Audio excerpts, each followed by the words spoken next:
राजांचा राजा आणि सम्राटांचा सम्राट विश्वसम्राट अशोक. अगदी लहानपणापासून आपण पाहत आलेलो आहोत, ऐकत आलेलो आहोत ज्यांच्याविषयी, त्यांचा थोडक्यात का असना परिचय आपल्या समाजाला व्हावा म्हणून हा विषय आपण या ठिकाणी दिलेला आहे. आपण पाहतो की अगदी जसं मी म्हणलं की लहानपणापासून शाळेत असताना ज्या राष्ट्रीय ध्वजाला आपण सलामी करत होतो, त्या राष्ट्रीय ध्वजाला सलामी करत असताना ध्वजावरती जे अशोक चक्र आहे, या अशोक चक्राला सुद्धा आपण सलामी देत असतो. परंतु बऱ्याच वेळा नव्हे तर आतापर्यंत आपण पाहिलेलं आहे की ज्या वेळेला राष्ट्रीय ध्वजाला सलामी देत असतो त्यावेळेला त्यामध्ये अशोकाचं राष्ट्रीय चक्र आहे, प्रतीक आहे, याकडं कधीच आपल्याला कोणी त्याकडं आपल्याला दृष्टी किंवा आपल्याला सांगितलं जात नाही, त्याच्याविषयी माहिती आपल्याला मिळत नाही की बाबा या ह्याच्यामध्ये या तिरंगामध्ये जे राष्ट्रीय चक्र आहे, जे चक्र आहेत अशोक चक्र, ते एका बौद्ध राजाचा आहे. तो राजा याच मातीमध्ये जन्मला, याच मातीमध्ये वाढला, परंतु त्याचं राज्य मात्र संपूर्ण आशिया खंडामध्ये पोहोचलं. असा हा विश्वसम्राट अशोक, त्याचं हे राष्ट्रीय प्रतीक म्हणून आपण घेतलेलं आहे, कधीच आपल्याला कोणी सांगितलेलं नाही. आपण पाहतो की लहानपणापासून आपण ज्या व्यवहारामध्ये पैसे वापरतो, रुपया वापरतो, नाणे वापरतो, त्याच्यामध्ये असणारे 4 शिळे ज्याला आपण छापा म्हणत असतो, या छापाच्या 3 शिळाच्या पाठीमागे लपलेला 4 सिंह आणि ते जे प्रतीक आहे तेही सम्राट अशोकाचं देण आहे. हेही आपण कधी आपल्या गुरुजनांनी असेल किंवा कोणीही आपल्याला त्या ठिकाणी सांगितलेलं दिसत नाही. एव्हाना आपल्या भारतीयांना त्याच्याविषयी कुठल्याही प्रकारे स्वारस्य वाटत नाही. आपण पाहतो की सत्यमेव जयते हे ब्रीद वाक्य भारताने स्वीकारलेलं आहे, परंतु ते नेमकं कुठून आलं याचंही कधी आपण त्या ठिकाणी विश्लेषण आपण कधी करताना आपला भारत आपल्याला दिसत नाही.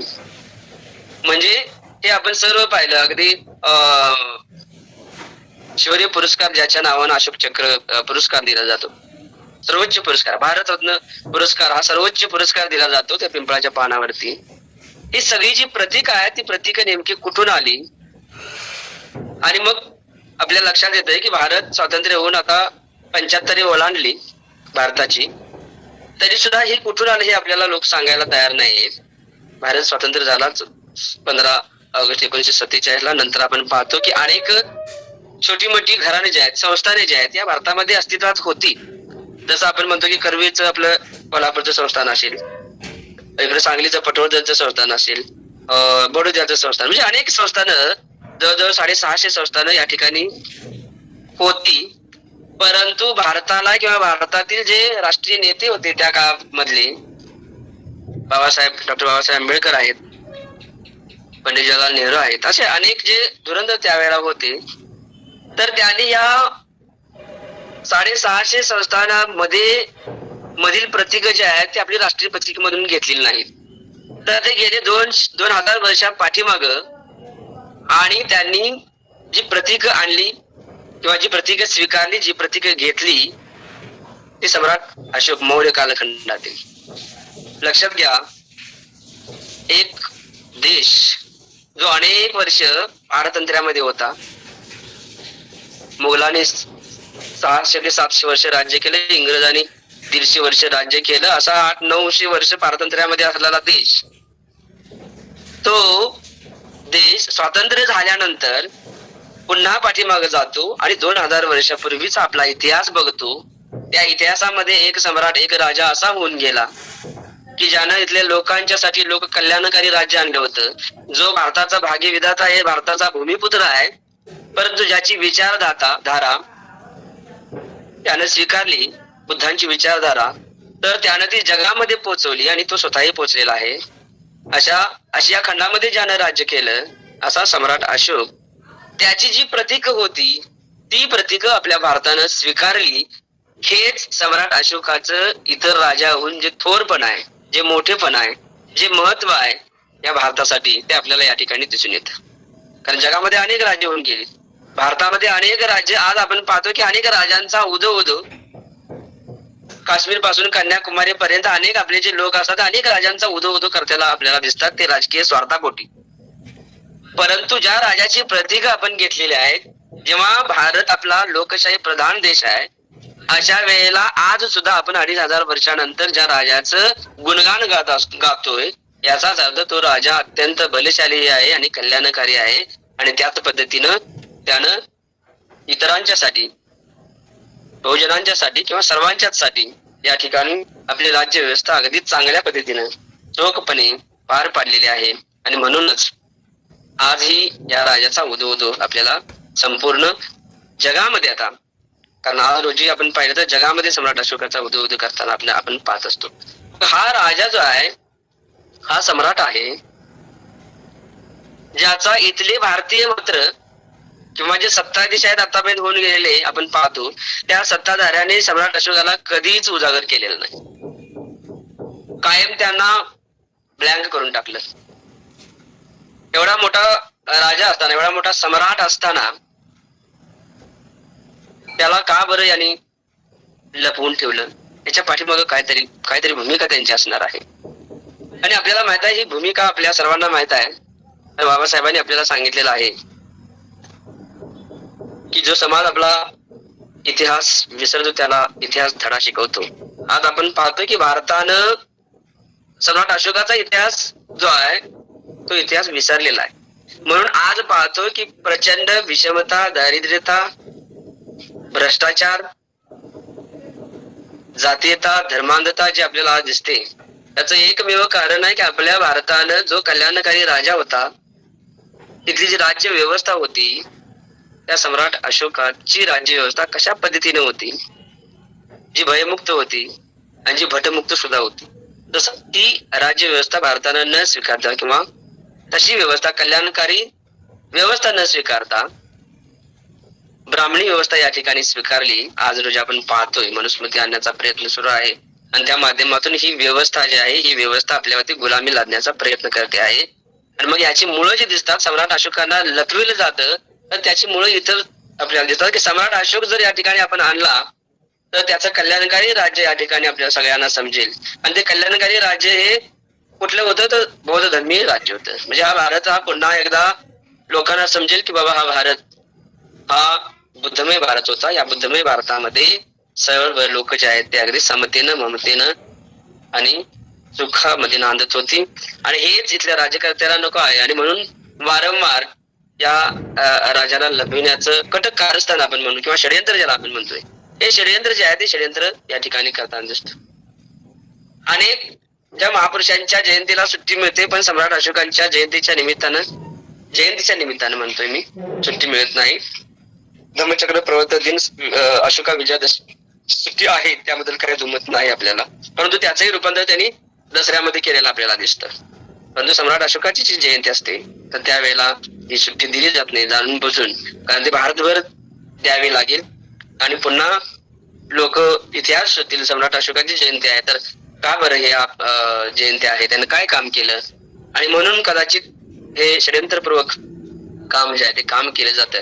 आणि म्हणून आम्ही बऱ्याच वेळा म्हणतो की आपल्या ज्या चळवळी आहेत, ज्या आंबेडकरवादी खास करून जी आपली चळवळ आहे, या चळवळीनं एक काम नेहमी करत राहायला पाहिजे. कारण बाबासाहेबांनी आपल्याला सांगितलेलं आहे की जागृतीचा अग्नी सतत तेवत ठेवला पाहिजे, प्रबोधनाचा अग्नी सतत तेवत ठेवला पाहिजे.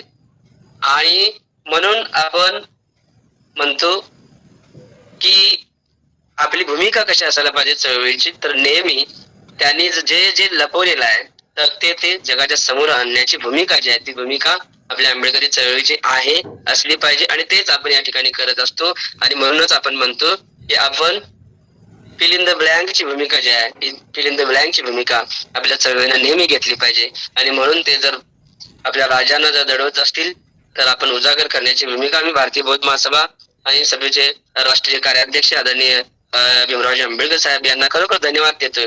आणि सर्वच भारतीय बौद्ध महासभेच्या वरिष्ठ नेत्यांना आपल्या धन्यवाद देऊ इच्छितो यासाठी की त्यांनी सम्राट अशोक ह्या आपण बौद्ध अनेक प्रकारच्या आपल्या विधीमध्ये फक्त बाबासाहेब आणि बुद्धांची मूर्ती आपण ठेवत होतो, पण या वेळेला सम्राट अशोकाची सुद्धा प्रतिमा त्या ठिकाणी लावण्यात यावी असं या ठिकाणी आपल्याला आदेश पारित केला. तर खरोखर या भारतीय बौद्ध महासभा जिल्हा शाखेच्या वतीने सुद्धा आपण या सर्वांना धन्यवाद आणि त्यांचं अभिनंदन आपण करतोय की यामुळं सम्राट अशोक प्रत्येक विधीमध्ये आपल्याला आढळतील आणि लोक आपले त्याचा इतिहास तपासतील आणि त्या पद्धतीने पुढे जाण्याचा प्रयत्न करतील. कारण सम्राट अशोक ही प्रचंड अशा प्रकारे नेतृत्व या संपूर्ण भारताचं केलेला हा सम्राट आपण पुढे घेऊन जाणं ही काळाची गरज आहे आणि काळाची पावलं आपण ओळखली त्याबद्दल खरोखर सर्वांना त्या ठिकाणी धन्यवाद देतोय. सम्राट अशोकाचा जो जन्म आहे तो इसवी सन पूर्व 304 मध्ये चैत्र शुक्ल अष्टमी ला त्या ठिकाणी झालेला आहे. आपल्याला माहित आहे की सम्राट चंद्रगुप्त मौर्याचा सम्राट अशोक हा नातू आहे. बिंदुसाराचा सुपुत्र या ठिकाणी आहे आणि आईचं नाव धर्मा असं आपण ऐकलेलं आहे. तर या बिंदुसार आणि धर्माच्या पोटी हा पुत्र अत्यंत खेळकर अशा बालवय जे आहे ते अत्यंत धाडसी होता, खेळकर होता, शूर होता. कुठलीही गोष्ट करत असताना तो कधीच पाठीमाग कशाचीच पर्वा करत नव्हता. असा हा अशोक त्या ठिकाणी कथा आपल्याला सांगितली जाते की तो ज्या वेळेला आपल्या मित्रांच्या समवेत जंगल सफारीसाठी गेलेला असतो, मित्र पुढे जातात, हा या ठिकाणी पाठीमाग असं जात आहे सफारीसाठी. तर अशा वेळेला एक सिंह त्या ठिकाणी समोरून येतो आणि याच्या दिशेनं डरकाय फोडत त्या ठिकाणी आलेला अशोकाच्या समोर. तर अशा वेळेला अशोक कुठल्याही प्रकारची पर्वा न करता, त्याच्याकडे कुठलंही हत्यार नाही, साहित्य नाही, अशा वेळेला कारण सहज फिरायला म्हणून ही गेलेली मुलं तो इकडे तिकडे पाहतो आणि त्या ठिकाणी असणारे एक झाडाचा असा जे लाकूड असतं पडलेलं तर ती घेतो आणि जोरात अशा पद्धतीचा वार जे आहे ते वार त्या सिंहाच्या आयावरती करतो, सिंहाच्या डोक्यावरती करतो आणि सिंह त्या ठिकाणी कोसळतो. अशी कथा जी आहे ती कथा या ठिकाणी सांगितली जाते. म्हणजे या कथेतून आपल्याला समजतं की लहानपणीच सम्राट अशोकामध्ये प्रचंड अशा प्रकारचं धैर्य शक्ती आहे, संयम आहे, शौर्य आहे. आणि मग ही गोष्ट जेव्हा आपल्या त्या राज्यामध्ये संपूर्ण पसरते त्यावेळेला लोक सम्राट अशोकाला आपोआपच घाबरायला लागतात. म्हणजे अशोकाला की हा जर एका सिंहाला एका दणक्यामध्ये जर घायल करत असेल तर याच्यामध्ये प्रचंड अशा प्रकारची शूरता आहे आणि क्रूरता सुद्धा आहे. आपण पाहतो की सम्राट अशोकावरती अनेक लेखकांनी अनेक कथा, भाकड कथा सुद्धा त्या ठिकाणी सांगितलेल्या जातात आपल्याला की सम्राट अशोकाचे म्हणजे बिंदुसाराला 16 राण्या आणि 100 पुत्र होते असं म्हटलं जातं आणि त्यामध्ये हा अशोक एक. म्हणजे सम्राट अशोक ज्या वेळेला त्याचा राज्याभिषेक करायचा होता तर त्यावेळेला या 99 भावाशी त्याला संघर्ष करावा लागला असं म्हटलं जातं आणि त्यानंतर तो या गादीवरती बसलेला आहे असं या ठिकाणी अनेक लेखकांनी किंवा साहित्यिकांनी आपल्याला या ठिकाणी सांगितलेलं आहे. बिंदुसाराचा तसा हा नावडता पुत्र ना असं म्हटलं जातं की सम्राट अशोक हा दिसायला तसा खास नव्हता. त्यामुळं बिंदुसाराचं त्यांच्याकडे लक्ष थोडं कमी होतं. परंतु आपण पाहतो की त्याचा जो सावत्र भाव आहे सुशीम, त्या सुशीमकडे बिंदुसाराचं जास्त लक्ष होतं आणि तोच गादीवर यावा म्हणजे सुशीमच गादीवर यावा असं बिंदुसाराला वाटत होतं. आणि त्या पद्धतीनं प्रत्येक अनेक आता राजघराण्यामध्ये जे राजपुत्र असत तर त्यांना शिक्षण दिलं जात होतं, सर्व प्रकारचं शिक्षण दिलं जात होतं. आणि अशा वेळेला त्यांच्यामध्ये एक पद्धत होती की बाबा यातला जो आपल्याला जो खरा वारसदार आहे हा खरा वारसदार निवडण्याची एक प्रक्रिया असायची किंवा यातला एक चांगला श्रेष्ठ कोण आहे, योद्धा श्रेष्ठ कोण आहे ही ठरवण्याची पद्धत असायची त्यावेळेला.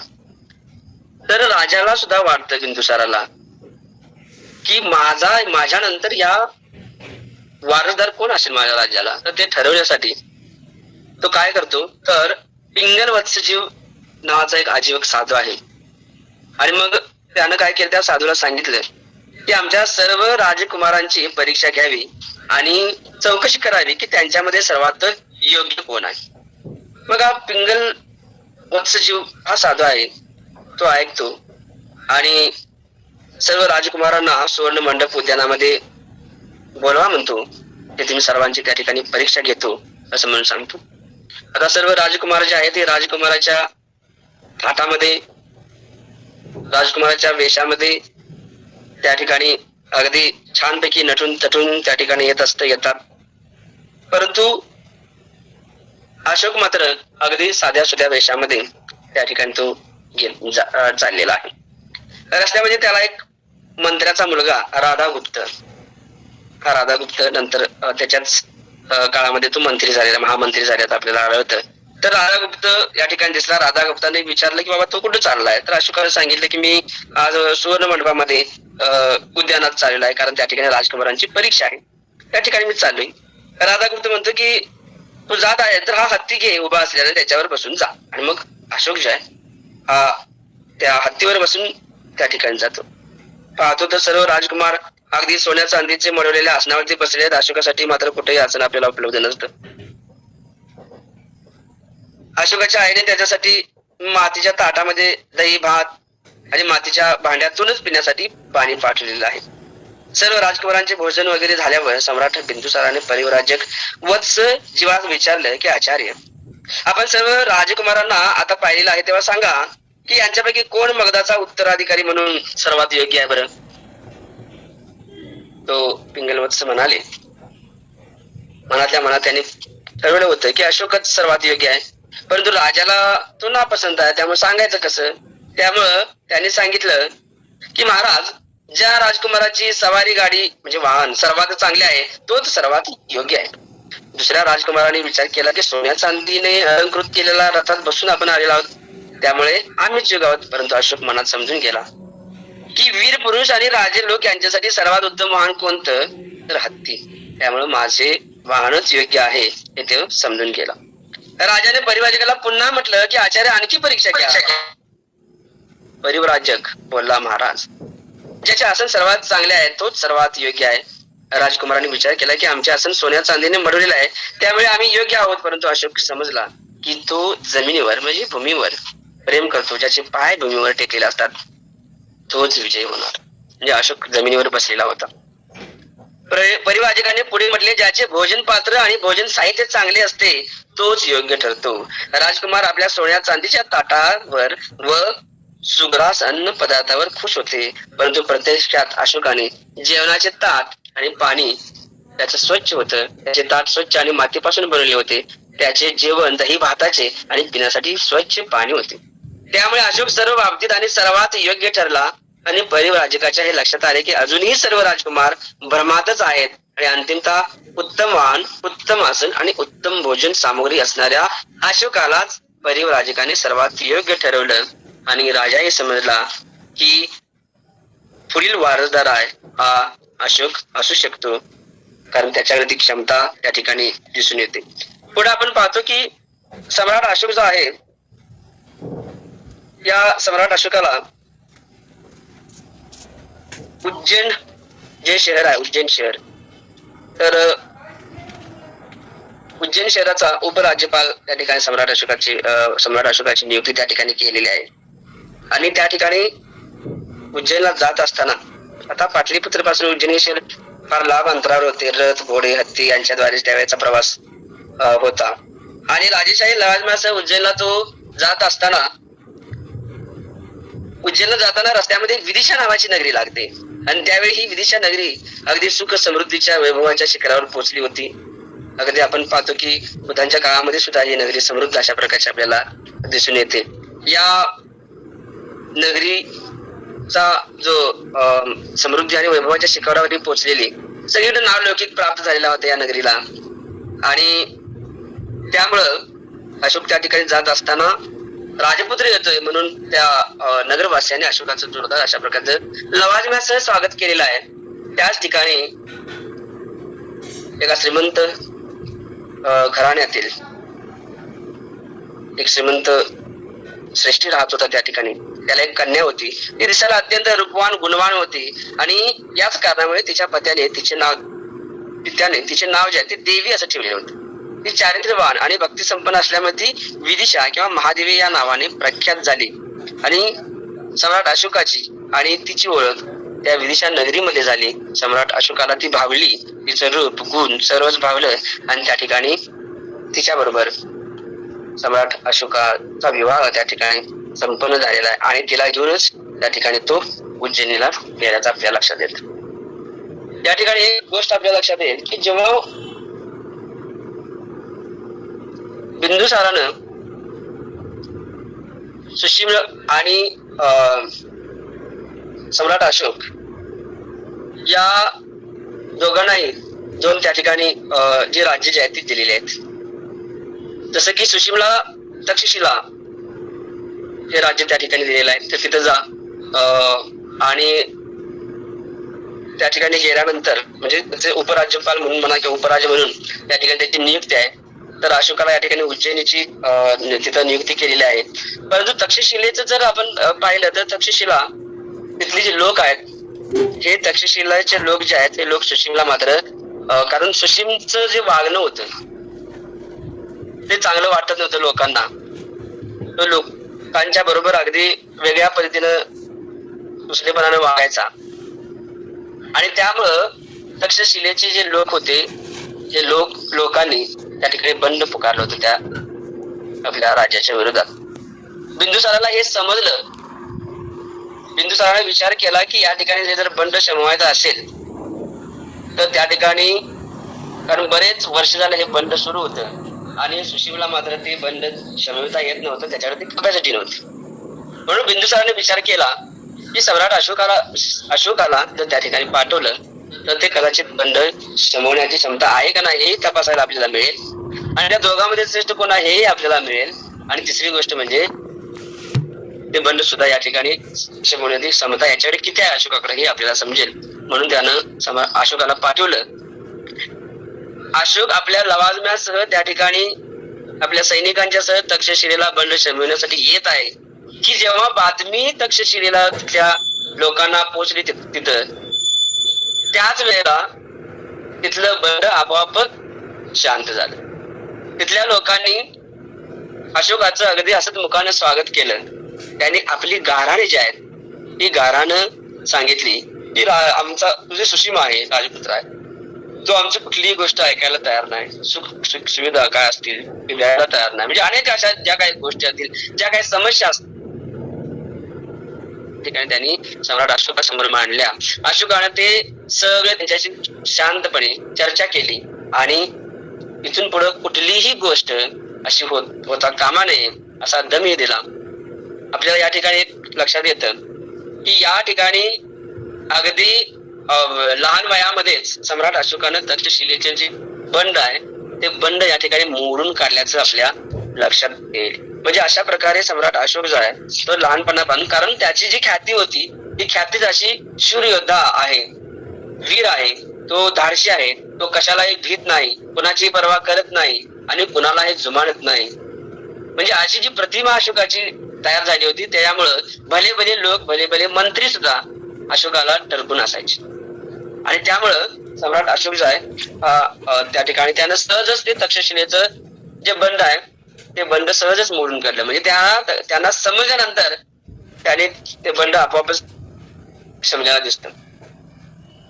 सम्राट अशोकाच्या किंवा एकंदरीत भारतीय इतिहास जर आपण पाहिला, भारतीय इतिहासामध्ये अनेक लढाया झाल्याचं आपण पाहतो. अनेक प्रचंड आपण म्हणतो की महाभारत रामायणामध्ये आता झालं होतं नव्हतं त्याचा कुठल्याही प्रकारे पुरावा नाही हे आपल्या सर्वांना माहित आहे.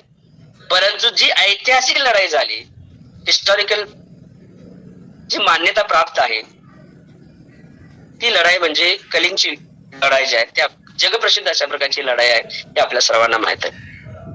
आपल्या सर्वांना माहित आहे की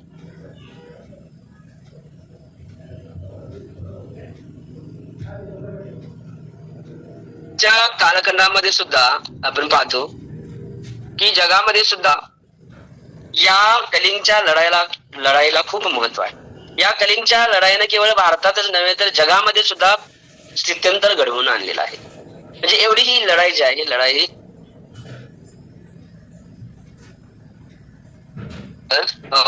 या ठिकाणी आपल्याला महाभारतच 10 वेळा टीव्हीवरती दाखवलं जातं. लहानपणापासून पाहिलं आपण तर रामायण आणि महाभारताशिवाय या जगामध्ये लढाया झालेल्या नाहीत कुठल्या, असं इथल्या व्यवस्थेनं जे आहे ते व्यवस्थेने या ठिकाणी आपल्या लक्षात येतं. परंतु खरं पाहिलं तर काय लक्षात येतं की कलिंगची जी लढाई आहे त्या लढाईचे खूप दूरगामी आज अखेर दूरगामी परिणाम त्याचे आपल्याला दिसून येतात. आता हे कलिंगची जी लढाई आहे, अशोक राजगादीवर बसल्यानंतर सर्वप्रथम भारताच्या उत्तर दिशेच्या काश्मीर राज्यावर त्याचे लक्ष गेलेलं आहे. हा प्रदेश लष्करदृष्ट्या अत्यंत महत्वाचा आहे. तो साम्राज्यामध्ये जोडणं आवश्यक असल्याचे अशोकाच्या लक्षात आलेलं आहे. कारण चंद्रगुप्त मौर्य आणि बिंदुसाराच्या वेळी काश्मीर पूर्णपणे मौर्य साम्राज्याच्या अधीन झालेले नव्हते. अशोकाने जय्यत तयारीने काश्मीरवर आक्रमण केलं आणि काश्मीरवर आपली सत्ता पूर्णपणे स्थापन केली. काश्मीर प्रांताच्या इतिहासात अशोकाला मौर्य वंशाचा पहिला सम्राट म्हणून संबोधलं जातं. आणि सध्याचं जे श्रीनगर आपण पाहतो ना, हे शहर अशोकानं वसवलेलं शहर आहे. मौर्य साम्राज्याचा विस्तार चहूबाजूनी प्रचंड वाढला होता, परंतु त्याचे शेजारी जे राष्ट्र होतं ते म्हणजे कलिंग, हे स्वतंत्रच होतं. पूर्वीचं कलिंग राज्य म्हणजे भारताच्या किनाऱ्यावर आज महानदी, गोदावरी आणि कृष्णा नदी यांच्यामधील प्रदेश म्हणजे पूर्वीचं कलिंग. आज ओरिसा राज्य आहे, त्या ओरिसा राज्यामध्ये तोच प्रदेश त्या काळी कलिंग राज्य म्हणून अस्तित्वात होता. कलिंगच्या पूर्वेकडील सीमेवर बंगालची खाडी आहे आणि उर्वरित तिन्ही भागांना लागून मौर्य साम्राज्याची सीमा त्यावेळेला होती. परंतु एकाच ठिकाणी त्या ठिकाणी कलिंगनं या चारी म्हणजे एक सीमा त्या ठिकाणी अडवून धरली होती. बिंदुसार राजाने त्याच्या उत्कर्षच्या काळामध्ये कलिंगवर स्वारी करून त्याला तिन्ही बाजूने गेले होते, परंतु तो कलिंगला पराजित करू शकला नाही. त्यावेळी कलिंग हे धनधान्याने समृद्ध असं राज्य होतं. भरामध्ये दक्षिण पूर्व आशिया बरोबर कलिंगचे व्यापारी संबंध होते. हस्तिदंत कलाकुसरीच्या वस्तूसाठी ते राज्य प्रसिद्ध होते आणि या राज्यामध्ये त्या काळी हत्तींची संख्या फार होती. युद्धासाठी हत्ती उपयुक्त होते. कलिंग जवळ त्या काळामध्ये 60,000 पायदळ, 1,000 घोडदळ आणि 700 हत्ती होते. योद्धे हत्तीवर बसून धनुष्यबाण आणि भाल्यांनी लढाई करत. अशोकाचा राज्याभिषेक झाल्यानंतर 8व्या वर्षी अशोकाने कलिंगवर विजय मिळवण्याचा दृढ संकल्प केलेला आहे. त्यावेळी अशोकाचं वय 33 वर्षांचं होतं. सर्व युद्ध साहित्य आणि विशाल सैन्य घेऊन अशोकाने कलिंगवर आक्रमण केलं. इसवी सन पूर्व 262 मध्ये अशोकाच्या सैन्याने चारही बाजूनी कलिंगला वेढा दिला. त्यावेळी कलिंगवर सारवेल नावाच्या राजाचे राज्य होतं. कलिंगचे सैन्य युद्ध कौशल्यामध्ये तरबेज होते. कलिंगच्या सैन्याने मौर्य सेनेशी मोठ्या वीरतेने सामना दिला. आपल्या स्वातंत्र्याच्या रक्षणाकरिता कलिंगच्या शूरवीर सैनिकांनी शेवटचा श्वास असेपर्यंत निकराचा लढा दिला आणि या घनघोर युद्धामध्ये सम्राट अशोकाचा विजय झाला आणि कलिंग नरेश सारवेल याचा दारुण पराभव झालेला आहे. कलिंगच्या या घनघोर युद्धामध्ये भयंकर मनुष्यहानी जी आज अखेर भारताच्या इतिहासामध्ये कधी झाली नाही, ती झाली या कलिंग युद्धामध्ये. अत्यंत वित्तहानी झालेली आहे. सम्राट अशोकानं स्वतःच या युद्धाचा प्रसंग जो आहे तो त्याचा उल्लेख 13व्या गिरिलेखामध्ये विस्ताराने त्या ठिकाणी केलेला आहे. त्या लेखामध्ये सम्राट अशोक म्हणतो की देवांचा प्रियदर्शी राजा अशोक याने त्याच्या अभिषेकाला 8 वर्षे पूर्ण होऊन गेल्यावर कलिंग देश जिंकला तेव्हा 1,50,000 सैन्य कैद करण्यात आले. लक्षात ठेवा, 1 लाख लोकांना ठार मारण्यात आले आणि या संख्येच्या अनेक पट लोक हाल अभ्यस्त आणि प्राणास मुकलेले आहेत. कलिंगच्या या युद्धाने लोकांची भयंकर दैनावस्था झाली होती. या युद्धामध्ये पुत्र मारले गेले, पती मारले गेले, वडील मारले गेले. जे लढता वीर गतीमध्ये प्राप्त झाले ते एका परीने सुखाचे झाले, परंतु जे जिवंत होते ना त्यांच्या हाल अपेष्टांना पारावरच उरला नाही. खायला अन्न नाही, अंगावर पुरेसे वस्त्र नाही. जखमी लोकांची अवस्था तर अत्यंत असह्य होती आणि प्रचंड अशा प्रकारे तो नरसंहार त्या ठिकाणी झालेला होता. वित्त आणि कलिंगच्या लोकांनी पूर्वी असली कधीच पाहिलेली नव्हती आणि याचा मात्र या परिस्थितीचा अशोकाच्या मनावर विलक्षण अशा प्रकारचा परिणाम जो झालेला आहे हा झालेला दिसून येतो. एका साहित्यिकानं खूप सुंदर अशा अशोकाच्या मनामध्ये जेव्हा अशोक हे सगळं युद्ध जिंकल्यानंतर अगदी आपल्या डोळ्यामध्ये असतो, स्वाभिमानामध्ये अभिमानामध्ये असतो की माझ्यासारखा आता या जगामध्ये कोणी सर्वश्रेष्ठ योद्धा उरलेला नाही, कारण कलिंग युद्ध जिंकलं म्हणजे सर्व जग पादाक्रांत केलंय या आविर्भावामध्ये असतो. परंतु आपल्याला माहित आहे की जेव्हा अशोक त्या ठिकाणी ते पाहायला बाहेर पडलेला आहे. आणि पाहायला बाहेर पडल्यानंतर मग निवृत्त नावाचा आपला भिक्षू जो आहे, हा भिक्षू त्या ठिकाणी अगदी शांतपणे धम्म शरणम गच्छामीचा मंत्रघोषामध्ये त्या ठिकाणी निवृत्त बाहेर पडलेले दिसतात भिक्षू. आणि मग अशोक मात्र आपल्या उन्मादामध्ये बाहेर येत असतो. त्याच्या पुढं प्रचंड अशा प्रकारची प्राणी हत्या झालेला आहे, लोक अस्ताव्यस्त पडले आहेत, रक्ताचे सडे सगळे पडले आहेत, पाठ व्हायला लागलेले आहेत, असं चित्र विदारक आहे. आणि निवृत्त मात्र अत्यंत शांतपणे चालला. सम्राट अशोक विचार करायला लागलाय की अरे एवढ्या या अशा या अशांत वातावरणामध्ये एवढं भयंकर घडलेलं आहे युद्ध, अशा या भयंकर युद्धाच्या या वातावरणामध्ये सुद्धा हा माणूस, हा भिक्षू अगदी शांतपणे पावलं चालत हा कसा का असू शकतो शांत एवढा? याच्या पाठीमागे काय गमक आहे? कारण सम्राट अशोकाने सगळं जिंकलेलं आहे तरी सुद्धा तो आतून अगदी अशांत आहे, त्याला आणखीन काहीतरी करण्याची इच्छा आहे, परंतु हा मात्र अत्यंत शांतपणे चाललेला आहे. मग याच कारण या दोघांच्या मध्ये जेव्हा संवाद होतो ते आपल्याला माहित आहे. एका साहित्यिकानं त्या ठिकाणी सम्राट अशोकाचं त्यानंतरच जे त्याला काय वाटलं तर ते एका भाषेमध्ये अत्यंत सुंदरपणे लिहून ठेवलेलं आहे. तेव्हा सम्राट अशोक या ठिकाणी निवृत्ताची भेट झालेली आहे, सगळं झालं, मग त्यावेळेला निघून गेला. आणि मग अशोक स्वतःशी म्हणायला लागलेला आहे की मी हे काय करून बसलोय, हे सगळं मी जिंकलेलं आहे असं मला वाटतं. तर मग याला जर विजय म्हणायचा असेल तर मग पराजय म्हणजे नेमकं काय? याला न्याय म्हणायचं की सपशेल अन्याय? याला शौर्य म्हणायचं की नुसतंच धुळदाण उडवणं, निष्पाप मुलांना व स्त्रियांना ठार मारणं हा पराक्रम असू शकतो? मी माझं साम्राज्य वाढवण्यासाठी हे करतोय की इतरांचे राज्य त्यांचे वैभव नामशेष करण्यासाठी? कोणी आपला वडील गमावला, कोणी नवरा, कोणी लहान मूल, तरी कोणीतरी अजून जन्मालाही न आलेलं पोटातलं बाळ, केवढा हा प्रेताचा खच. ही गिधाड, हे कावळे, हे गरुडे, हे मृत्यूचे दूत आहेत की सैतान? हा तर महाभयंकर साहस झाला. अरे रे रे, हे काय घडले माझ्या हातून? त्या प्रचंड आवेशामध्ये सम्राटानं आपली तलवार पृथ्वीच्या पोटामध्ये खुपसली, ती पुन्हा कधीही न उपजण्यासाठी. तलवारीमध्ये प्रेमा इतकी शक्ती नसते असं सम्राटानं त्या ठिकाणी त्यावेळेला डिक्लेअर केलंय. आणि मग त्यानं आपल्याचे ठरवलेलं आहे की इथून पुढं माझ्या आयुष्यामध्ये कधीही तलवार हातामध्ये घेणार नाही, कधीही कोणाशी युद्ध खेळणार नाही, नाही रक्ताचा एक थेंब सुद्धा या मातीमध्ये मी पुन्हा बघणार नाही. आणि अशा पद्धतीनं सगळं पाहणारा जगातील एकमेव राजा आपण म्हणू शकतो की अनेक राजे आपल्या उन्मादामध्ये असतात. अनेक राजे असे होऊन गेले की ज्यांचा पराजय झाल्यानंतर अगदी गर्भगळीत होऊन पडलेला आहे, पुन्हा त्यांनी तलवार घेतली असेल नसेल. अनेक राजे, अनेक सम्राट आपण पाहतो की त्यांनी विजय मिळवल्यानंतर अगदी उन्मादामध्ये कत्तली करत सुटलेले आहेत, लुटत शहराच्या शहर सुटलेले आहेत. परंतु एवढं मोठं विशाल अशा प्रकारचे जगातील एकमेव पहिलं युद्ध झाल्यानंतर सुद्धा सम्राट अशोक हा एकमेव असा राजा होऊन गेला की ज्यानं आपल्या मनावरती ताबा मिळवला. त्यानं शेवटचं त्याच्या आयुष्यात ते युद्ध खेळलं, ती तलवार त्यानं जी टाकली ती परत कधीही घेतली नाही.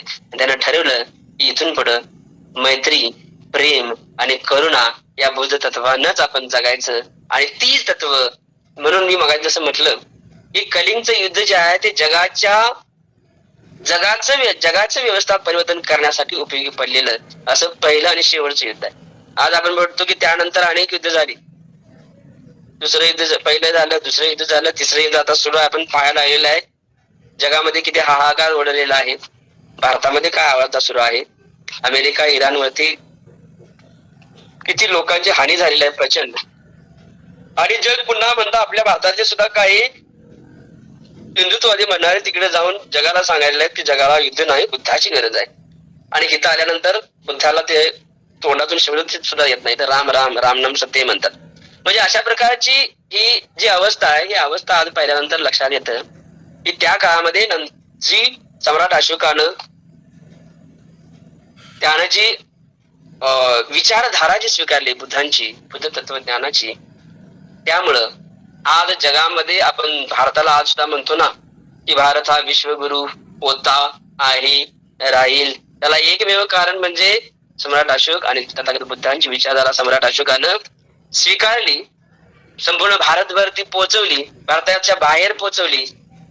आणि मग आपण पाहतोय की आपला भारत हा विश्वगुरु झाल्याचं आपल्याला लक्षात येतं. म्हणजे अशा पद्धतीनं सम्राट अशोकानं त्या ठिकाणी आपला विस्तार जो आहे तो विस्तार त्या ठिकाणी केलेला आपल्याला लक्षात येतं. कलिंग युद्धानंतर प्रचंड विस्तार जो आहे साम्राज्याचा विस्तार या ठिकाणी झाल्याचं आपल्याला लक्षात येतं. एक सहज म्हणून आपण पाहिलं की सम्राट अशोकाच्या काळामध्ये किती विस्तार झाला होता, कुठली कुठली राज्य त्याच्याकडे होती. जर विचार आपण केला तर बघा, ही पाटलीपुत्र म्हणजे आताचे पाटणा शहर ही मगध राज्याची त्यावेळची राजधानी होती. वायव्य प्रांताची राजधानी तक्षशिला होती. भारताचा मध्य प्रांत त्याला माळवा म्हणत असत, त्याची राजधानी अवंती होती. भारताचा दक्षिणी प्रांत त्याची राजधानी सुवर्णगिरी होती. कलिंग प्रांताची राजधानी तोसला ही होती. उत्तर पश्चिम दिशेला हिंदुकुश पर्वतापर्यंत राज्य विस्तार त्या ठिकाणी होता.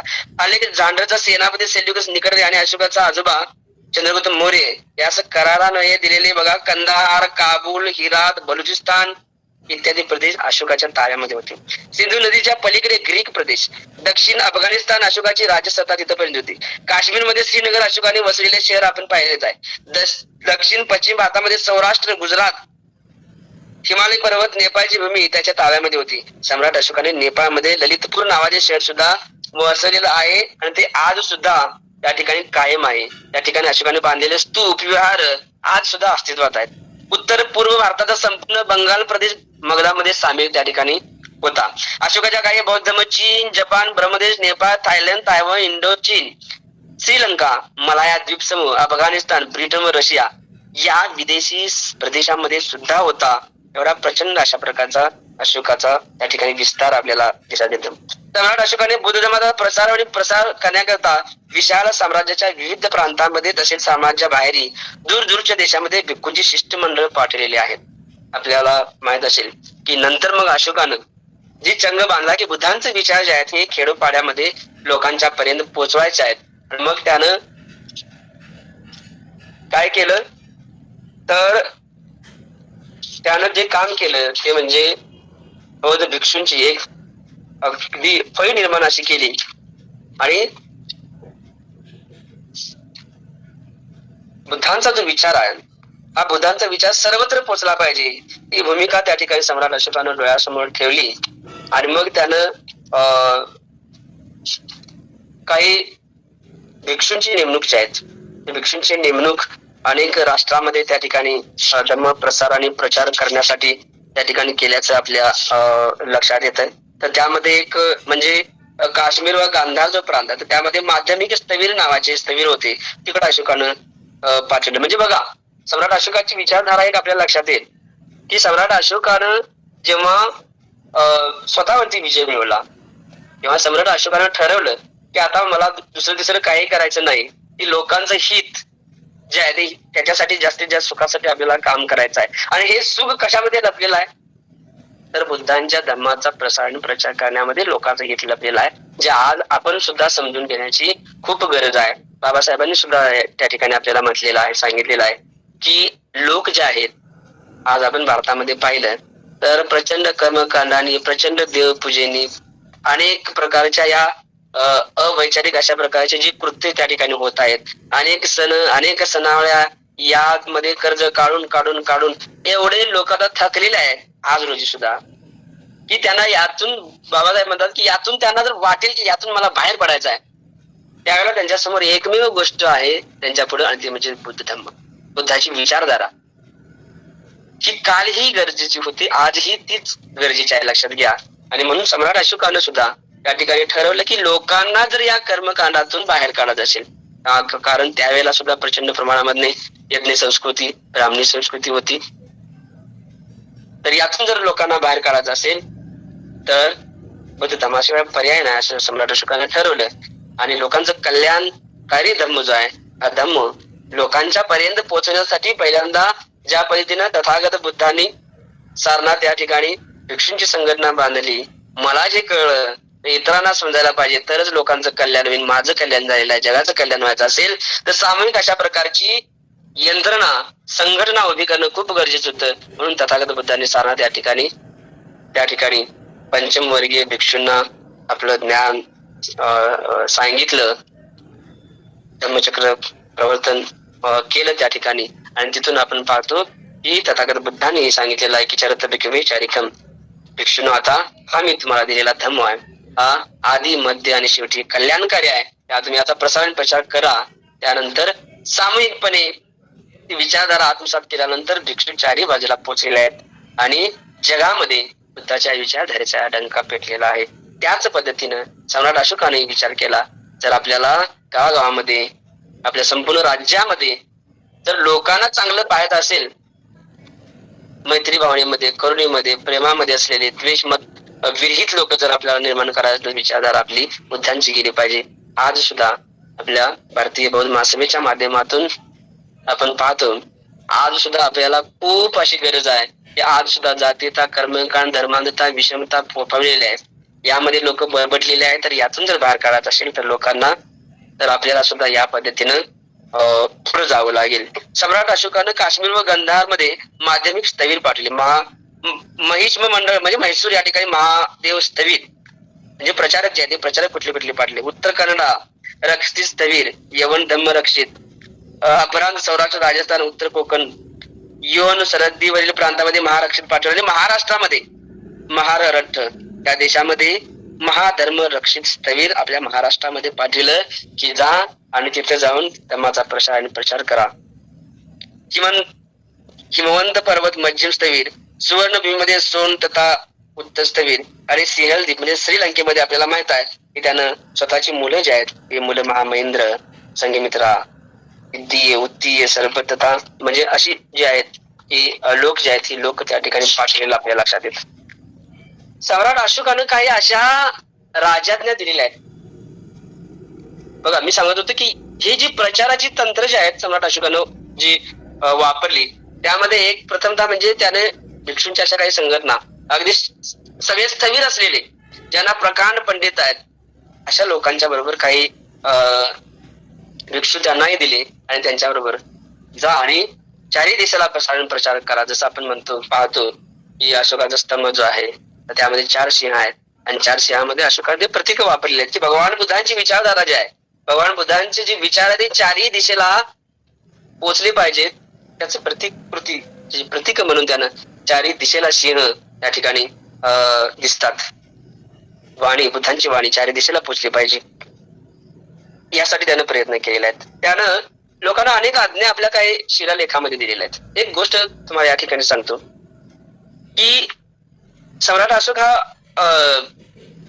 तसं पाहायला गेलं तर म्हणजे आज आपण म्हणतो ना एक राष्ट्र एक भाषा असं जे काय चाललेलं आहे, तर त्या काळामध्ये संपूर्ण भारतामध्ये म्हणजे तसा पाहायला गेलं तर एकमेव सम्राट अशोक असा राजा होऊन गेला की ज्यानं भारतावरती एकछत्री अंमल केला होता. एकछत्री, एका छताखाली संपूर्ण भारत आपल्या वर्चस्वाखाली आणणारा एकमेव राजा होऊन गेला. आज आपण पाहतो की आज एकछत्री भारत नाहीये, नेपाळ बाजूला गेलेला आहे, बांगलादेश बाजूला गेलेला आहे. म्हणजे हे जर पाहिलं तर त्या काळात म्हणजे पाकिस्तान बाजूला गेलेला आहे, भूतान म्हणजे अशी त्या काळामध्ये सगळीच राज्य जे आहेत हे राष्ट्र जे आहेत ते राष्ट्र एकसंघ भारतामध्ये, भारतवर्ष म्हणजे हे सगळं पाकिस्तान, नेपाळ, भूतान, बांगलादेश आणि भारत हे सगळं मिळून भारतवर्ष. आज आपण भारतवर्षाची संकल्पना वेगळीच करतात. तर त्या काळामध्ये एकछत्री अंमल करणारा एकमेव राजा सम्राट अशोक होऊन गेला. आज आपण पाहतो की त्या काळामध्ये सम्राट अशोकाचे जे शिलालेख आहेत, शिलालेख हे संपूर्ण भारतवर्षामध्ये म्हणतो मी किंवा आशिया खंडामध्ये आपल्याला दिसतात. आणि हे सगळे कशामध्ये आहे तर पाली भाषेमध्ये आहेत. एक गोष्ट या ठिकाणी लक्षात आपल्या येते की सम्राट अशोकाचे शिलालेख पाली भाषेमध्ये सर्व राज्यामध्ये आहेत. याचा अर्थ बघा, याचा अर्थ असा की सम्राट अशोकाने पाली भाषेला राज्यभाषेचा किंवा राष्ट्रभाषेचा दर्जा दिला होता, हा एक भाग. दुसरी गोष्ट अशी की त्या काळामध्ये शिक्षण व्यवस्था किती चांगली होती हा एक दृष्टिकोन आपल्या लक्षात येईल. कारण कोणी बाबा पुस्तक जो छापणारा असतो त्याला माहित असते वाचणारा कोणतं आहे, म्हणून पुस्तक हे करतात. शाहू महाराजांनी आपल्याला आरक्षण दिलं 1902 ला, परंतु त्याच वेळेला मागासवर्गीयांना आरक्षण दिलं असताना त्याच वेळेला त्यांनी शिक्षण मोफत केलेलं आहे आणि आपल्या ह्याच्यामध्ये नोकरीमध्ये मागासांना 50% आरक्षण दिलेलं आहे. म्हणजे इकडे शिकायलाही सांगतात आणि शिकल्यानंतर काय तर नोकरीसाठी सुद्धा व्यवस्था करतात. शिक्षण हा मूलभूत हक्क आहे, मूलभूत पाया आहे. तर त्या काळामध्ये सम्राट अशोक जर आपले शिलालेख गावागाव म्हणजे अनेक ठिकाणी आपण पाहतो महाराष्ट्रात, पूर्ण भारतामध्ये, भारतवर्षामध्ये जर पाली भाषेमध्ये ते लिखाण करून लिखित स्वरूपामध्ये जाते. लिखित भाषेचा सुद्धा तो प्रवक्ता किंवा संस्थापक आपण म्हटलं जातं. जर असेल तर सम्राट अशोकानं जर जी शिक्षण व्यवस्था जी आहे ती कशा पद्धतीने असेल, म्हणजे तळागाळातली लोक त्या ठिकाणी वाचत होती, त्याशिवाय तो लिहिणार आहे का? त्याचे लेख कुठे आहेत? तर गुहेमध्ये आहेत, इकडे आहेत, डोंगरावरती कोरलेले आहेत, दगडावरती कोरलेले आहेत. जाता येता लोक ते वाचावीत असा त्याचा अर्थ आहे.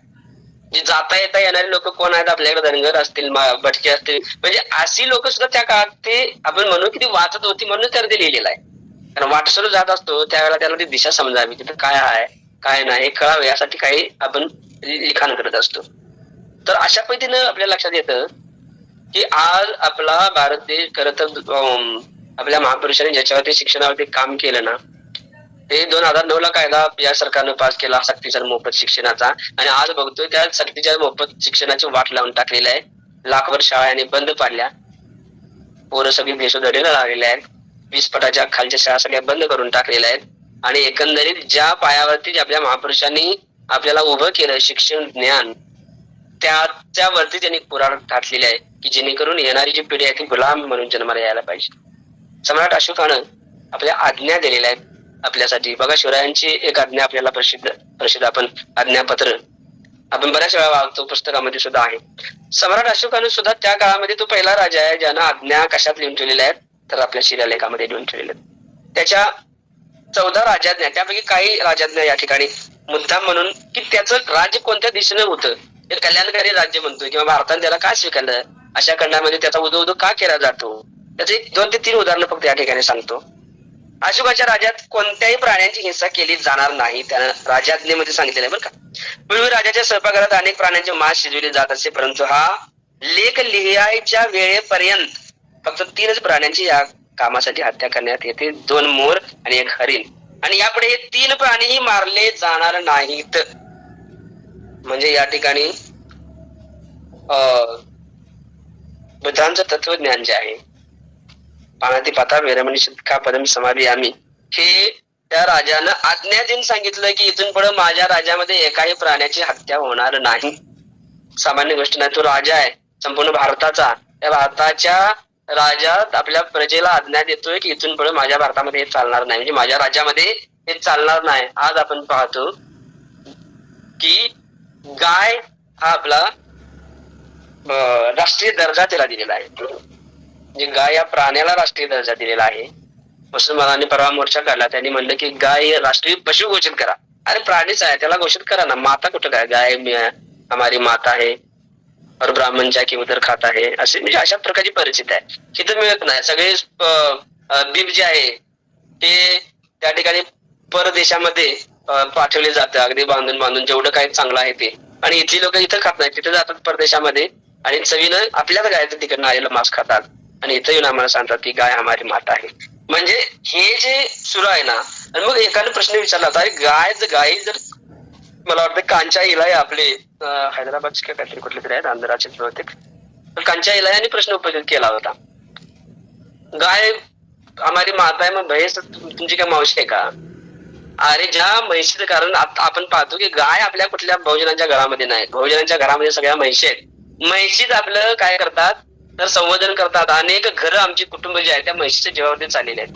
अनेक कुटुंब कामाला धंद्याला जात नाहीत, परंतु म्हैशीला म्हणजे जी हे आहेत बैरण वगैरे गाळून तिचं दूध, त्यावर सगळं आपलं संपूर्ण संसार चाललेला आहे. मग म्हैशीलाच का आपण तो राष्ट्रीय दर्जा देऊ नये, असं या ठिकाणी त्यांच्या येण्याने खूप छान पद्धतीनं प्रश्न विचारला होता.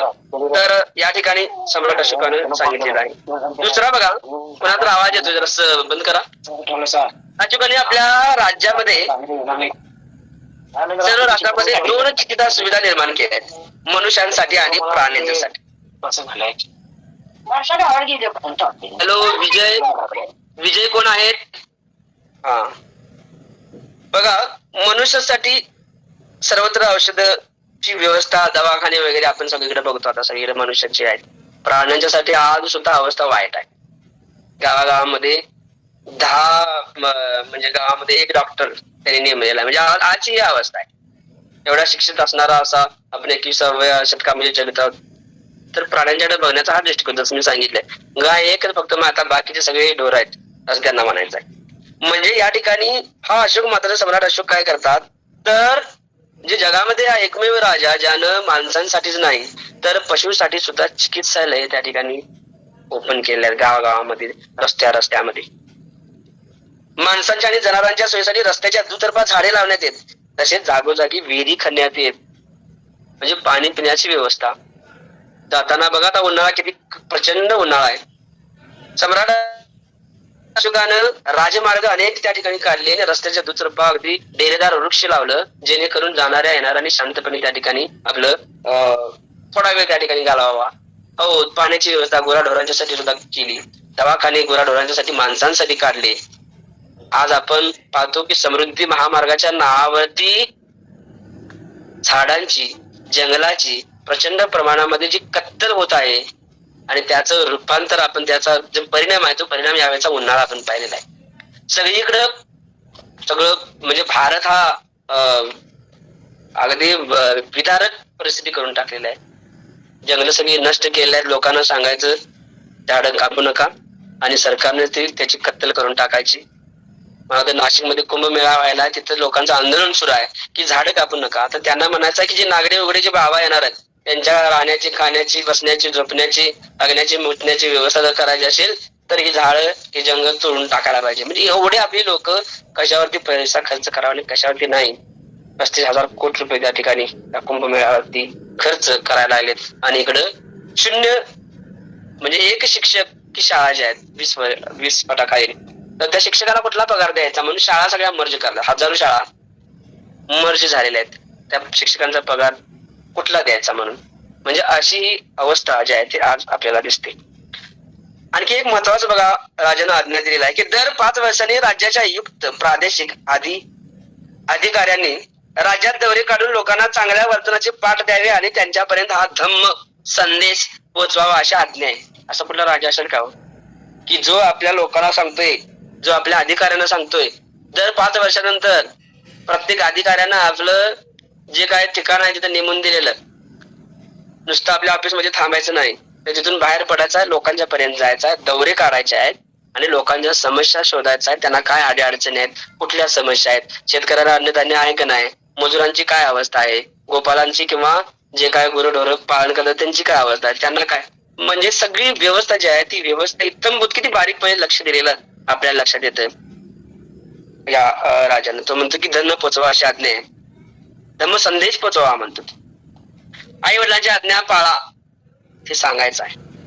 ब्राह्मण श्रमणांना भिक्षा घाला, प्राण्यांची हत्या करू नका, त्यांना संपत्तीचा संचय करू नका इत्यादी सूचना त्यांनी सगळं लोकांना कळाव्या म्हणून समजावून सांगाव्या, यासाठी तुम्ही दौरे काढा म्हणतो. म्हणजे धर्मज्ञान लोकांच्या पर्यंत पोहोचवण्यासाठी ते दौरे काढलेले आहेत त्यांनी. तर 5 वर्षानंतर हेही आपण खूप महत्वाचं, आपल्या पदाधिकाऱ्यांनी सुद्धा खूप महत्वाचं आहे. आणखीन एक बघा, बहुजन हिताय बहुजन सुखाय असा संदेश सर्वांपर्यंत पोहोचवण्यासाठी धर्म महामात्र या विशेष अधिकाऱ्यांची नेमणूक करण्यात आलेली आहे. म्हणजे बहुजन हिताय बहुजन सुखाय संदेश पोहोचवायचा आहे, तर त्यासाठी सुद्धा यांनी काम केलेलं आहे. सगळ्यात महत्वाचं मला जे आवडलं या राजाचं ते आज्ञा त्यानं काय केलेलं आहे ते फक्त एक सांगतो आणि पुढे जातो. प्रजेच्या सेवेची राजाला तळमळ आहे बघा. आणि प्रजेसाठी कितीही काम केले तरी राजाचे समाधान होत नाही, म्हणून राजाने आपल्या दूतांना अशी आज्ञा केली आहे की ही आज्ञा जर तुम्ही ऐकला ना तर तुम्ही अशोकाप्रती एवढे अगदी ही व्हाल ना की एवढा राजा जगामध्ये कोणतलाच नाही. अनेक राज्य होऊन गेले. काय म्हणतो राजा? राजा म्हणतो की मी कोणत्याही कामामध्ये असेल, जेवण किंवा झोपलेलो असेल तरीही माझ्याकडे येऊन प्रजेच्या कल्याणासाठी मी काय करायला पाहिजे असेल ते मला सांगावे. कोण सांगतोय असं? कुठला राजाने आज्ञा दिलेली आहे की मी कुठेही असेल? एवन हा म्हणतो की मी राणी वशात जरी असलो, मी जेवत असलो, मी म्हणजे लष्करचं निरीक्षण करायला लागलेलं आहे, कुठेही असू दे मी, किंवा मी म्हणजे दुपारच्या वेळेला मी वाम पक्षी घेत आहे, काही करत असतो, प्रजेच्या हिताचा कुठलाही मुद्दा तुम्ही डायरेक्ट मला येऊन सांगा. तिथं कोणाची अडकाठी ठेवायची नाही. जो म्हणेल म्हणजे आपल्याला माहित आहे की आपण जर काही लोकांच्याकडे गेलो जे खूप नावाजलेले आहेत, एका आमदाराकडे आम्ही गेलो होतो असंच विहारासाठी मदत मागायला. दुपारची वेळ होती. आमच्यातलाच आमदार होता तो, आता नाही तो. तो आमदारचा खासदार झाला बहुजनातलाच. तर त्याच्याकडे गेलो, त्याला मग उठावं लागलं. 2 वाजता गेलो होतो आम्ही. तो रागानेच बाहेर आला, म्हणला हे काय वेळ आहे का येण्याची? दुपारी 2 वाजले, माणसं झोपले असतात, कामात नाही या त्या. ही आमची राज्य आहे, म्हणजे ही सत्तेत असलेली लोक ज्यांना कशाची पर्वा नाही, कोणाचीही पर्वा नाही, म्हणजे अशा प्रकारची लोक. आणि तो एवढा मोठा सम्राट, तो काय म्हणतोय की मी कुठल्याही अवस्थेमध्ये असले ना, प्रजेच्या कल्याणाचा संदेश माझ्यापर्यंत पोहोचवायचा, काही असू दे. म्हणजे हे मला या ठिकाणी हा राजाचा हा संदेश जो आहे, अत्यंत भोवलेला अशा प्रकारचा संदेश या ठिकाणी मला पाहायला मिळाला. त्याची राज्य व्यवस्था जी होती ती प्रचंड अशा प्रकारची घट्ट आहे. तर अनेक म्हणजे लाखो सैनिक आहेत, हत्ती दल आहे, पायदळ आहे, म्हणजे अशा प्रकारे घट्ट अशा प्रकारची त्या ठिकाणी त्याची राज्य व्यवस्था आहे. सम्राट अशोकानं स्त्रियांच्या साठी सुद्धा खूप चांगल्या पद्धतीनं त्या ठिकाणी काम केल्याचं आपल्याला लक्षात येतं. धम्म मात्रा म्हणून स्त्रियांची सुद्धा त्या ठिकाणी त्यानं नेमणूक केलेली आहे. स्त्रियांना सुद्धा शिक्षणाच्या जो प्रचारामध्ये किंवा धम्म पोहोचवण्यासाठी स्त्रियांचं सुद्धा त्यानं काय केलेलं आहे, तर योगदान त्या ठिकाणी घेतलेलं आपल्या लक्षात येतं. आणि आपल्याला सगळ्यांना एक गोष्ट महत्वाची कुठली वाटते की त्या काळात म्हणजे अजून सुद्धा जे राजेशाहीचे अजूनही जे वारसदार आहेत राजेशाहीचे म्हणजे राजाचे, ते अजून सुद्धा कुठं तरी कधीतरी शिकारीला जाताना आपल्याला दिसतात. आणि त्याच्यामध्ये त्यांना, आणि ज्यांना जाता येत नाही ते काय करतात, तर दसऱ्याला बकरं कापतात किंवा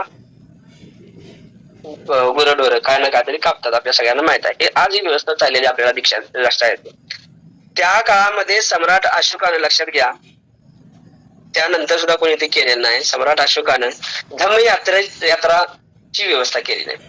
म्हणजे त्याच्या आधी आणि सम्राटाच्या नंतर सुद्धा आपण पाहतोय की सगळेच राजे शिकारीसाठीच बाहेर पडत असतात किंवा युद्धासाठी बाहेर पडत असतात. परंतु हा एकमेव सम्राट असा आहे ज्याने हे सगळं बंद केलं. तिथून पुढे शिकारच करायची नाही म्हणून सांगितलं त्यानं. आणि त्या मी शिकार करत नाही, इतरांना करायचा काही विषयच नाही.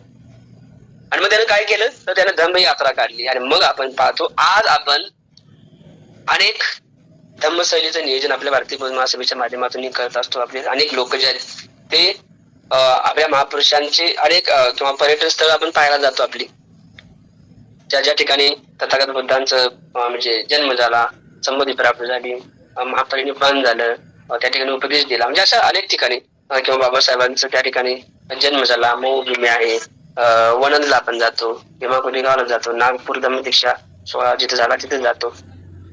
हे जे जातो ना आपण, तर त्याची सुरुवात जी आहे ते 2500 वर्षापूर्वी सम्राट अशोकाने केली. त्यानं आपल्या लवाजम्यासह तो जिथं बुद्धांचे जे प्रसंग घडलेले आहेत त्या ठिकाणा त्यानं भेट दिली. तिथं स्तूप उभा केले, तिथं स्तंभ उभा केले, तिथं शिलालेख त्या ठिकाणी माहिती दिली, तिथं विहार उभा केली, अनेक लेण्या, आणि जिथं आपण बघतो ना 84,000 लेण्या, विहार, स्तूप, चैत्य, स्तंभ उभा झालेल्या त्या भारतवर्षामध्ये. तर ते त्याला कारण म्हणजे सम्राट अशोकानं बुद्धांची विचारधारा ही त्या गावापर्यंत पोहोचण्याचं जे ठरवलं होतं.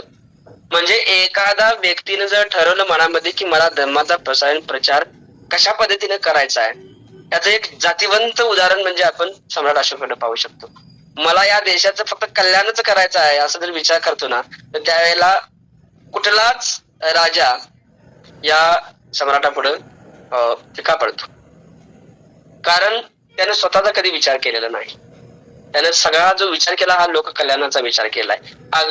अगदी शेवटच्या क्षणापर्यंत आपल्या राज्याची सर्व संपत्ती त्यानं या ठिकाणी धम्म प्रचारा आणि प्रसारासाठीच खर्च केल्याचं आपल्या लक्षात येते. एवढं प्रचंड अशा प्रकारे योगदान जे आहे, म्हणजे किती आपण सम्राट अशोक जे आहे हे कशा पद्धतीने त्यानं या ठिकाणी आपल्याला योगदान दिलेलं आहे धम्म वाढीसाठी, हे आपल्या लक्षात येतंय. आणि आपल्याला सर्वांना माहित आहे की सम्राट अशोकाच्या काळामध्ये धम्मसंगिनी तिसरी जी आहे ही तिसरी धम्मसंगिनी या ठिकाणी झालेली आहे. आणि त्यामध्ये सम्राट अशोकाचं खूप मोठं अशा प्रकारचं योगदान आहे. या तृतीय धम्मसंगीती जी आहे ती संगीती बुद्धांच्या महापरिनिर्वाणानंतर 236 वर्षांनी म्हणजे इसवी सन पूर्व 253 मध्ये पाटलीपुत्र येथे सम्राट अशोकाच्या काळामध्ये त्यांच्याच पुढाकाराने भरली होती. ती एकूण 9 महिने पर्यंत चालली. अशोकाच्या राज्याभिषेकाच्या 17व्या वर्षी भरली होती. या संगीतीचे अध्यक्ष महामोगलपुत्र तिसरे होते. आणि जेव्हा सम्राट अशोकांना त्या ठिकाणी दिसून आलं की बुद्धांच्या विचारधारेमध्ये काही भिक्षू जे आहेत हे छेडछाड करत आहेत, त्यावेळेला सम्राट अशोकानं विचार केला की जे चांगले स्थवीर आहेत, जे महापंडित आहेत, अशांची एक धम्मसंगीती भरावी आणि जो शुद्ध स्वरूपाचा जो धम्म आहे, बुद्धांची विचारधारा आहे ती लोकांच्या पर्यंत पोहोचवावी. आणि यासाठी त्याने तिसरी धम्मसंगीती भरलेली आहे. 9 महिने चालली. आपण आता एक धम्म परिषद घेतली म्हणजे आम्हाला हे होऊन जातं, परंतु त्याने 9 महिने म्हणजे पूर्वीच्या त्या धम्मसंगीती आपण पाहिलेल्या आहेत सगळेजण, आपण विषय बघतोय. तर 6 महिने 9 महिने या 11 महिने या धर्म संगीती चालायच्या. त्यातून जे म्हणजे ज्याला अमृत मंथन म्हणतात ना, की लोक आम्हाला सांगतात हे अमृत मंथन केलं, त्यांचं अमृत मंथन वेगळंच असते. ते कुठला देव आलाय, त्यांची लढाई झाली, मग ते त्यातून काय ते समुद्रामध्ये ते गेला आणि तिथून अमृत काढलं, विष काढलं बाजूला. हे काय म्हणजे किती भाकड कथा. ज्याला खरं अमृत मंथन म्हणतात तर हे की चर्चेमध्ये लोकांच्या पर्यंत धम्म घेऊन जायचा आहे, जे शुद्ध धम्म आहे ते लोकांच्या पर्यंत पोहोचवायचा आहे. जो खरा सत्यमेव जयते ज्याला म्हणतोय, जे लोकांच्या मध्ये त्याच्याबद्दल अनास्था जी झालेली आहे तर ती दूर करायची आपल्याला. आणि अगदी सात्विक धम्म जो आहे हा लोकांच्या पर्यंत पोहोचवण्यासाठी आपल्याला काय करता येईल, कशा पद्धतीने लोकांच्या पर्यंत जाता येईल, कुठल्या स्वरूपामध्ये आपल्याला जाता येईल, त्याची कुठल्या कुठल्या आयडिया ज्या आहेत त्या आयडिया आपल्याला हे करतात. म्हणजे या सगळ्या स्वरूपामध्ये त्यावेळेला ती चर्चा व्हायच्या. आणि बुद्धांचं सगळं तत्वज्ञान जे आहे ते शुद्ध स्वरूपामध्ये त्या ठिकाणी कंठस्थ करून किंवा लिहून किंवा हे करून एकत्रित करून लोकांच्या पर्यंत बौद्ध भिक्षूंच्या मार्फत ते पोचवले जात होतं. आपल्या सगळ्यांना माहित असेल की जे असे त्या काळामध्ये जसं सम्राट अशोकाने धम्म स्वीकारला आणि धम्मात लोकांना जर समजलं की सम्राट अशोक हा बौद्ध धम्माचा पायक आहे, तसं अनेक म्हणजे आपल्या भाषेमध्ये जे उपरसुंबे आहेत, त्यांना काम नाही धंदा नाही, अशी सुद्धा काही लोक जे आहेत त्यांनी सुद्धा बौद्ध धर्माची दीक्षा घेतली. ते बनतेची झाले आणि त्यांनी ढवळाढवळ किंवा अगदी आयत खाणारे जशी लोक आहेत अशी एक फळीच निर्माण झाली आणि कशाही पद्धतीनं वर्तन करू लागले. आणि मग अशा वेळेला सम्राट अशोकानं त्या ठिकाणी आपल्याला माहित आहे की जवळजवळ 60,000 भिक्षू जे आहेत हे 60,000 भिक्षू ब्राह्मण भिक्षूंना बाहेर काढलेला आहे, जे या पदाला लायक नाहीत अशा लोकांना त्यांनी बाहेर काढलं, अशा भिक्षूला त्यांनी बाहेर काढलं. म्हणजे अशा पद्धतीने ही धमक जी आहे ही धमक सुद्धा त्यांनी दाखवलेली आहे की जर तुम्ही वेगळ्या पद्धतीचा विचार करत असाल किंवा विचारधारा जर पोहोचवत असाल तर या ठिकाणी तुमची कुठल्याही प्रकारे गय केली जाणार नाही. बुद्धांच्या धर्मामध्ये यायचं असेल तर नुसतंच आपलं जीवर घालून आला आणि आपला आयता राजाच्या जीवावर किंवा लोकांच्या जीवावर खायला लागला, हे असं चालणार नाही. म्हणजे हे जे आहे हे सुद्धा आपल्या लोकांनी समजून घेतलं पाहिजे की आज सुद्धा अशा प्रकारे अनेक भिक्षू आपल्याला लक्षात येतात की ते नुसतंच आपलं फिरत असतात, काय कुठल्याही प्रकारे काय त्यांचं धर्माविषयी योगदान नसतं. तर अशा लोकांना सुद्धा बाबा हे काढ, हे पांढरी वस्त्र घाल आणि उपासक हो. जसं सम्राट अशोकाने त्यांचे वस्त्र म्हणजे पित्त वस्त्र काढली आणि त्यांना पांढरी वस्त्र दिली. म्हणजे तुम्ही उपासकाच्याच लायकीचा, तुम्ही धम्म पोचवू शकत नाही विनाकारण या ठिकाणी म्हणजे धम्माची चेष्टा करू नका. म्हणजे अशा पद्धतीनं जे काम आहे ते काम सम्राट अशोकानं या ठिकाणी केल्याचं आपल्या लक्षात येतं. आणि म्हणजे ही जी कामं जी आहेत ही कामं जी अशोकाने या ठिकाणी केलेली आहेत ही अद्वितीय अशा प्रकारचं काम आहेत. आणि म्हणून या ठिकाणी मी एवढंच सांगतो की आज सुद्धा सम्राट अशोकांच्या विचाराची जी गरज आहे ही गरज आपल्याला आहे. त्याने जी त्याचं जे चरित्र आहे हे चरित्र अनेक वेळेला आपल्या लहान मुलांच्या पर्यंत पोहोचवणं गरजेचं. जसं मी म्हणलं की सम्राट अशोकाच्या काळामध्ये विस्तीर्ण अशा प्रकारचा त्याचा झाला होता. असं म्हटलं जातं की 75,000 राजे त्याचे मांडलिक राजे होते संपूर्ण या आशिया खंडामध्ये विश्वामध्ये. म्हणून आपण त्याला म्हटलेलं आहे की राजांचा राजा आणि सम्राटांचा सम्राट विश्व सम्राट अशोक. कारण अनेक राजे जर याचे मांडलिक राजे असतील तर हा सम्राट म्हणजे असा राजा कोणी नाही. आणि म्हणून सम्राट अशोकाची ही जी चरित्र आहे आणि सगळ्यात जसं मी पहिल्यांदाच म्हणलं की इथल्या आपल्या भारतीय जे लोक आहेत हे सम्राट अशोकाकडे का त्या दृष्टिकोनातून पाहत नाहीत किंवा का त्यांना पाहू दिलं जात नाही किंवा का त्यांना आपल्या या व्यवस्थेतून वगळलं जातं, तर त्याला हे एकमेव कारण आहे का या राजाचं कार्य जे आहे ते उत्तुंग अशा प्रकारचं कार्य आहे. म्हणजे असं म्हणतात की बाबा प्रचंड अशा मोठा प्रकारचा डोंगर आहे किंवा हिमशिखर म्हणतो आपण, तर खाली बसल्यानंतर जसं हिमशिखरावर म्हणजे टोक जे आहे तिथं आपली नजर जाऊ शकत नाही ना, त्या पद्धतीचं उत्तुंग कार्य जे आहे हे कार्य सम्राट अशोकाचं. आणि मग ते कार्य इथल्या या व्यवस्थेला जी कायम पसरलेलीच आहे म्हणूया आपण आपल्या इथल्या बहुजनांच्या डोक्यावरती, तर त्यांना ते हिमशिखरावरचं जे हिमनग आहे ते दिसतच नाही, त्याचं उत्तुंग कार्य दिसत नाही.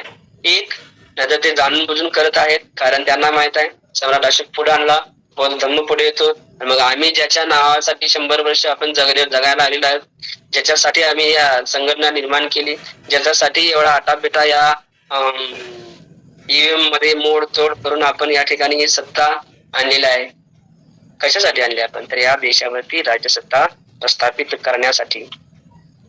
कारण आपल्याला माहित आहे की म्हणजे आपण कुठलाही भेदाभेद करत नाही, काँग्रेस असो अथवा बीजेपी असो, इथली ब्राह्मणी व्यवस्था टिकवण्यासाठी जे जे प्रयत्न करत असतात तर त्याच्यामध्ये आपल्याला माहित असेल की पंडित जवाहरलाल नेहरू जे काश्मीरी पंडित होते, ब्राह्मण होते, त्यांनी इंग्रज पत्र लिहिलेलं आहे आणि इंग्रज पत्र नावाचे पत्र त्यांची प्रसिद्ध आहे आणि त्याच्यामध्ये ते लिहितात की हे इंदिरे आपण या भारतामध्ये कशासाठी आलो तर आपण या लोकांची सेवा करण्यासाठी. आणि लोकांची सेवा कशी करायची आहे तर या लोकांच्या वरती राज्य प्रस्थापित करून हे लोक आमच्यावरती राज्य प्रस्थापित यासाठी करायला आहेत आणि मग त्यांची ही सेवा म्हणून ते राज्य प्रस्थापित करायला लागलेले आहेत. त्यासाठी त्यांची संघटना अहोरात्र झटते आहे.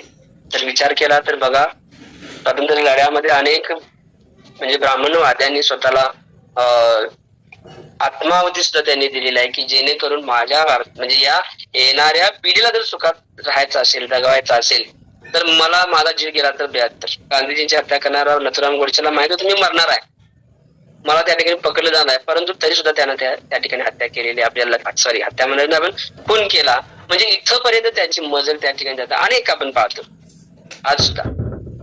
म्हणजे हे जे षडयंत्र करायचं आहे त्यांना तर यासाठी की आपल्या या बहुजनांच्या वरती कायमस्वरूपी आपली सत्ता हस्तगत करणे हे त्यांचं लक्ष आहे. त्यासाठी ते यशस्वी झालेले आहेत. आणि म्हणून आपण मात्र सम्राट अशोकाचं चरित्र, बाबासाहेबांचं चरित्र, बुद्धांचं चरित्र आणि आपण एकूणच महामानवांचं चरित्र विसरत चाललेलं आहोत का. आणि म्हणून पुन्हा एकदा तिथंच यावं लागतं. इतिहास जे लोक विसरतात त्यांना इतिहास माफ करणार नाही. आपण आपल्या महापुरुषांचा इतिहास कायमस्वरूपी जागृत ठेवूया. सम्राट अशोकाचा इतिहास आपल्याला यासाठी जागृत ठेवायचा आहे. मी